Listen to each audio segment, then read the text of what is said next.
பருத்தியை பின்னி எடுத்து உங்க பகட்டுக்கு புத்தாடை யார் கொடுத்தா? பட்டோடு பருத்தியை பின்னி எடுத்து உங்க பகட்டுக்கு புத்தாடை யார் கொடுத்தா?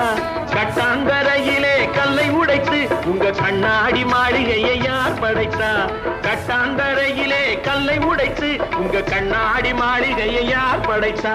ஆக செல்லம்மா சொல்லம்மா கண்ணம்மா கொஞ்சம் சிந்தித்தால் மன்னித்தால் என்னம்மா? செல்லம்மா சொல்லம்மா கண்ணம்மா கொஞ்சம் சிந்தித்தால் மன்னித்தால் என்னம்மா? என்னம்மா ராணி பொன்னானே நீ ஆலவட்டம் போட வந்தது ஏறி வந்த ஏணி தேவையில்லை என்று ஏழை மக்கள் சாடுகின்றது.